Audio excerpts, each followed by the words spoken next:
मैं अयोध्या नरेश दशरथ पुत्र एवं प्रभु श्री राम का अनुज लक्ष्मण महापंडित महाज्ञानी रावण को गुरु रूप में सादर प्रणाम करता हूं।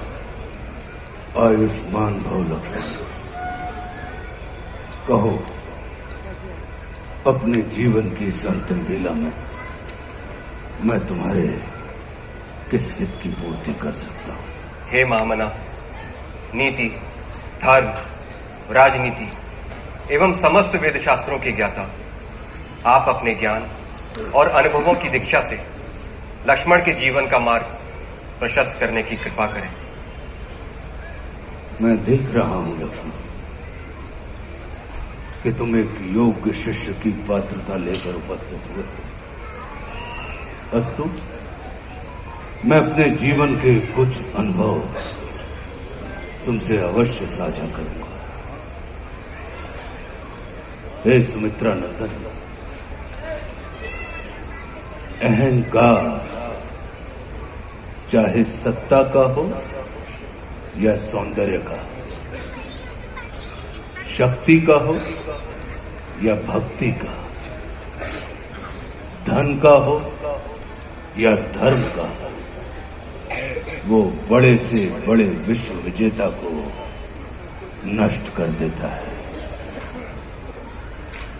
इसका प्रत्यक्ष उदाहरण ये त्रिलोक विजेता, विद्या विशारद, महापंडित रावण है।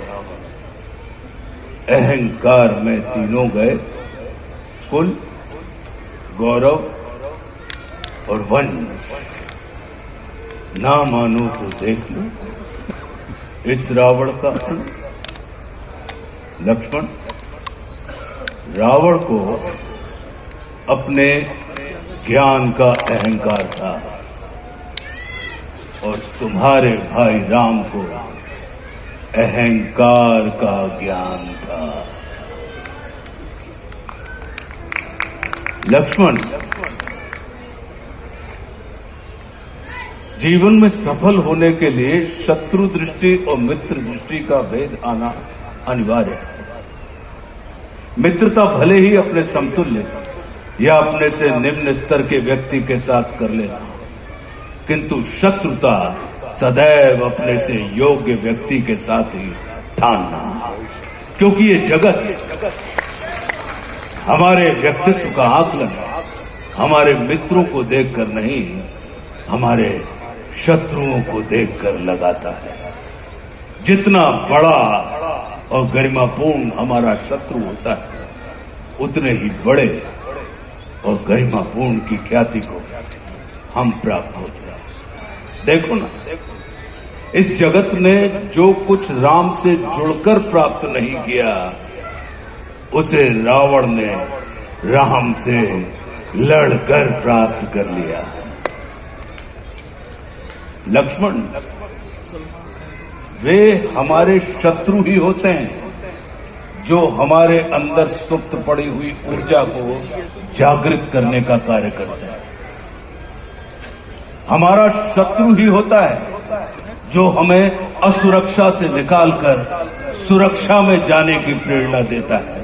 वो हमारा शत्रु ही होता है जो हमें अपने सीमित वृत्त से निकालकर अपने वृत्त को असीमित करने की प्रेरणा देता है। इसलिए शत्रु तिरस्कार का नहीं, नमस्कार का पात्र होता है। कभी अपने शत्रु को नमस्कार करके देखना, वो तुम्हारा परिष्कार कर देगा। लक्ष्मण, जैसे शरीर को संचालित करने वाला मस्तिष्क आकार में शरीर से बड़ा नहीं होता, गज को संचालित करने वाला अंकुश आकार में गज से बड़ा नहीं होता, वैसे ही व्यवस्था को संचालित करने वाले व्यवस्थापक को कभी भी व्यवस्था से बड़ा नहीं होना चाहिए। ये सारा नीति ज्ञान तुम्हारे भाई श्री राम तुम्हें स्वयं दे सकते थे, किंतु उन्होंने तुम्हें मेरे पास भेजा। जानते हो क्यों? लक्ष्मण, मेरी संस्कृति असुर की है, लेकिन मैं प्रकृति से एक तपस्वी हूं, साधक। और किसी भी व्यक्ति को अपने अंतिम समय में अपनी संस्कृति के अनुसार नहीं, अपनी प्रकृति के अनुकूल कर्म करने चाहिए, तब उसे मृत्यु नहीं, मुक्ति प्राप्त होती है। और राम रावण को मारना नहीं, तारना चाहते हैं।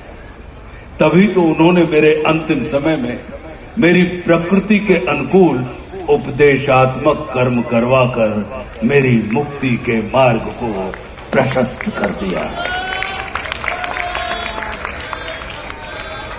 आने वाले समय में ये जगत कहेगा कि त्रिलोक विजेता, विद्या विशारद, महापंडित रावण की पराजय का एकमात्र कारण है कि उसके पास लक्ष्मण जैसा भाई नहीं था। लेकिन इस जगत को ये स्मरण रखना चाहिए कि लक्ष्मण जैसा भाई प्राप्त करने के लिए व्यक्ति को रावण नहीं, स्वयं राम बनना पड़ता है। सदैव अपने भाई राम के अनुगामी रहना।